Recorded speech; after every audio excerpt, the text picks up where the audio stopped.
Bonjour, merci d'être avec nous pour ce nouveau numéro de Valeurs Ajoutées sur Boursorama. Aujourd'hui, on se demande si c'est le moment de s'intéresser ou pas d'ailleurs aux entreprises du secteur de la grande consommation. Bonjour Geoffroy.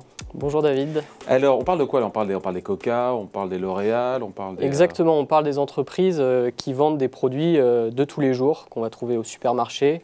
Vous mentionnez Coca, c'est exactement ça. Il y a Pernod Ricard, il y a Reckitt qui vend par exemple la marque Strepsil, Unilever, les glaces Magnum, etc. C'est tous ces produits qu'on va acheter un peu tous les jours.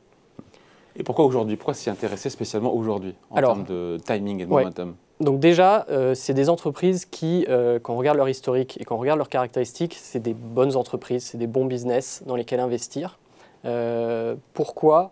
Parce que ce sont des petits achats répétitifs ancrés dans les habitudes des consommateurs. Ce qui fait que ce sont des entreprises qui sont peu cycliques. C'est-à-dire qu'en période de crise, si vous avez l'habitude de boire votre canette de Coca le dimanche, probablement que vous continuerez à boire votre canette de Coca le dimanche. Là où si vous voulez acheter une voiture en période de crise, vous allez repousser votre achat. Donc c'est des entreprises qui sont peu cycliques. Et en plus, elles ont de fortes barrières à l'entrée. Barrières à l'entrée qui sont les marques. Le matin, vous avez l'habitude de prendre votre Ricoré.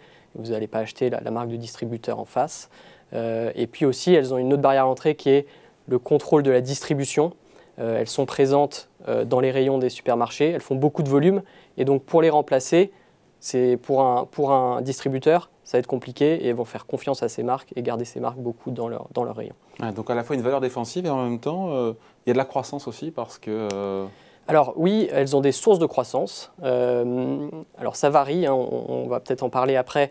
Il y a plusieurs types de produits de grande consommation. Mais globalement, elles ont de la croissance.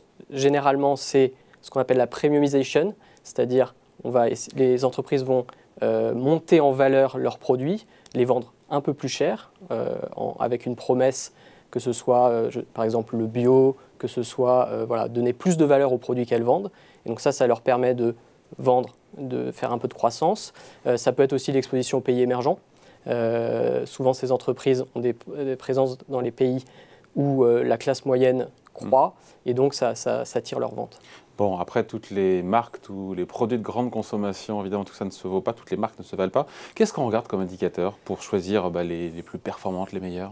Alors, je dirais qu'il y a deux indicateurs clés quand on regarde ces entreprises-là. Le premier, ça va être la marge brute. On voit que, en fait, selon les catégories, les marges brutes vont de 30% à 60%. Les entreprises qui sont plus près de 30%, c'est généralement des produits ou des catégories où le poids de la marque est moins fort. Ça peut être par exemple les mouchoirs, où c'est moins important d'avoir un produit de marque. Et à l'opposé du spectre, les entreprises qui arrivent à avoir 60% de marge brute, c'est des entreprises où la marque est très forte. Ça va être par exemple les spiritueux, puisque vous allez faire confiance à la marque, vous n'allez pas acheter un whisky de marque Carrefour par exemple. Donc le premier indicateur, c'est la marge brute, essayer de se concentrer sur les entreprises qui ont les marges brutes les plus élevées, puisque ça traduit le fait que leur marque est forte et donc qu'elles vont avoir du pricing power. Si leur marque est forte, c'est parce qu'elles font de la pub.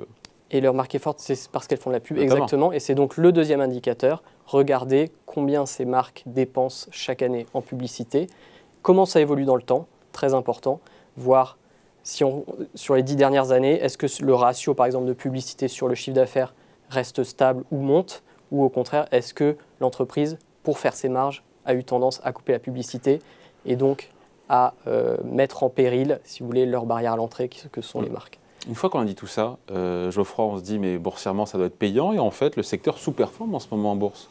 Tout à fait, oui. Le secteur sous-performe, et c'est pour ça que c'est intéressant d'en parler en ce moment. Pourquoi il sous-performe? Parce que ces entreprises sont, pour la plupart d'entre elles, en première ligne face aux augmentations de coûts. Coûts de transport, coûts de matières premières. Ces entreprises, elles prennent ces hausses de coûts directement dans leur compte de résultats. Et il va y avoir un temps avant qu'elles puissent répercuter ces hausses de prix aux consommateurs, donc aux entreprises de grande distribution. Puisque, effectivement, leurs contrats, c'est des contrats généralement annuels. Donc, les renégociations de prix vont prendre plus de temps. Et donc, vous prenez votre les coûts, la hausse de coûts en direct, et vous ne pouvez pas tout de suite répercuter. Et donc les marges, et c'est ce qu'on a vu au troisième trimestre notamment, les marges brutes prennent un coup. Mais néanmoins, on pense que ces entreprises vont être capables de répercuter ces hausses de coûts. Certaines, pas toutes, évidemment. Certaines, pas toutes. Voilà, celles qu'on a bien sélectionnées. Ouais. Et donc pour vous, il faut être contrariant. C'est le bon moment d'investir sur les valeurs de grande consommation. Enfin, encore une fois, pas toutes. Hein. Pas toutes. On pense que c'est le bon moment. On l'a vu au troisième trimestre, beaucoup de ces entreprises ont surpris à la hausse sur leur chiffre de vente. On voit qu'elles commencent déjà à mettre un peu plus de prix et à répercuter ces hausses de coûts. Et donc, on pense que sur les prochains trimestres, cette tendance va se continuer. Donc, elles vont répercuter ces hausses de coûts. Et par ailleurs, ce n'est pas impossible aussi que ces hausses de coûts, à minima, se stabilisent, voire s'inversent, puisqu'il y a une partie de ces hausses de coûts qui sont quand même liées aux effets secondaires du Covid, notamment le transport aux États-Unis, par exemple, où il y a eu de grosses frictions liées au Covid. Et ce n'est pas impossible que dans les trimestres et dans les années qui viennent, ça se résorbe. Donc, à ce moment-là, vous aurez vos ventes qui augmenteront parce que les entreprises vont mettre du pricing, et éventuellement même vos coûts qui, à minima, se stabilisent, voire baissent, et donc les marges vont pouvoir se reconstruire. Voilà. Et puis aussi, peut-être une opportunité en termes de valorisation quand on compare les acteurs européens aux acteurs américains. Mais ça, on pourrait le dire pour d'autres secteurs aussi. Hein. C'est vrai. Si on regarde, on peut regarder aussi la valorisation de ces entreprises par rapport au reste du marché. Et là, on s'aperçoit qu'on a une marge de sécurité assez forte et assez historique d'ailleurs. Nous, ce qu'on observe, c'est que ces entreprises, en tout cas celles qu'on regarde, traitent à une décote de 30% par rapport au marché américain, ce qui est très rare dans l'histoire quand on regarde des historiques longs. Ce type de décote a eu lieu au moment de la bulle Internet notamment. Mais voilà, on est sur des points assez bas en termes de décote, et donc on pense qu'on a une marge de sécurité, la fameuse marge de sécurité quand on investit sur ces entreprises. Donc il est temps d'avoir un temps d'avance, d'être un peu contrariant, et pourquoi pas de regarder de plus près donc, les entreprises du secteur de la grande consommation, selon Geoffroy Dubois-Baudry. Merci Geoffroy. Merci David. Valeur ajoutée revient sur Boursorama bien sûr la semaine prochaine.